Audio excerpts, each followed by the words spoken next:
ধনী গরিব সব একাকার হয়ে গেছে। গুলশান থেকে এক ভদ্রলোক আমাকে এসএমএস পাঠিয়েছেন যে তার বাড়ি গুলশানে, তার ফ্যামিলি ওখানে আছে, একটু খাবার যেন পাঠাই আমরা।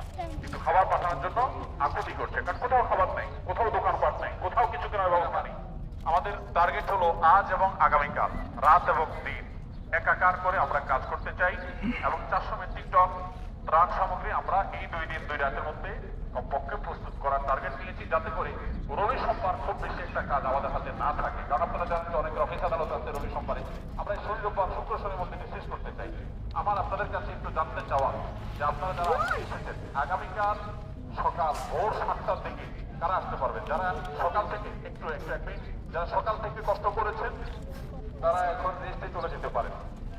যারা জমার পরে এসেছেন বা এনার্জি আছে রাত পর্যন্ত করার, আগামীকালকে আপনি আসতে পারবেন না সকালে, তাদেরকে বলবো যে আপনারা তারা রাত 12টা 1টা পর্যন্ত 14 পয়েন্ট আপনারা কাজ করেন। গতকাল আমাদের যে টিমটা কাজ করেছে আপনারা অবাক হবেন, সকাল 7টায় মাদ্রাসা ছিলেন, সকাল 7টায় এখানে অনেক মাদ্রাসা আছে, বাড়িদারা মাদ্রাসা, এখানে সাইদিয়া কারিমিয়া মাদ্রাসা, তারপরে বাট্টা মেস্তার মাদ্রাসা, বনজ থেকে একটা মাদ্রাসা, পূর্বাঞ্চল থেকে একটা মাদ্রাসা এসেছে, দিল্লি রোড থেকে অনেক ছাত্র, কয়েকটা ছাত্র এসেছে, মাদ্রাসা ছাত্ররা সকালে এসেছে, তারা রাত 3টায় এখান থেকে গেছে।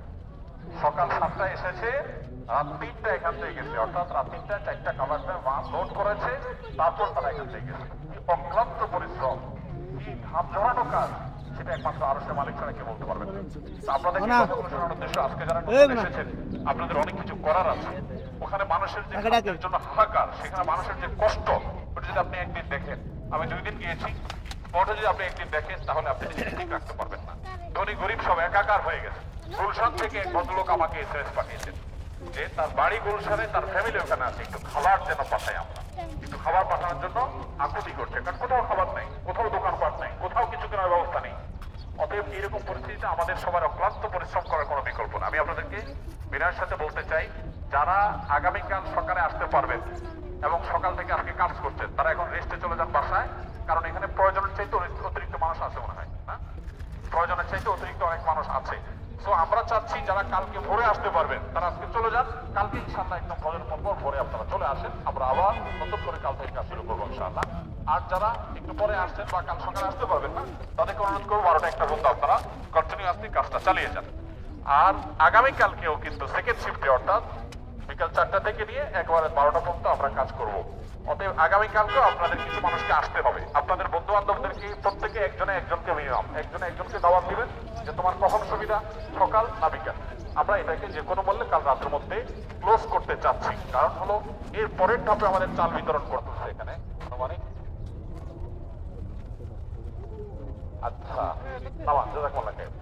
আমাদের কিন্তু আগামীকালকে সকালের শিফটে মিনিমাম 1000 মানুষ লাগবে। যারা হাত তুলেছেন সম্ভবত 150 বা 200 হাত হয়তো হবে, তাহলে বাকি লোকের জন্য কি করা যায় বলেন?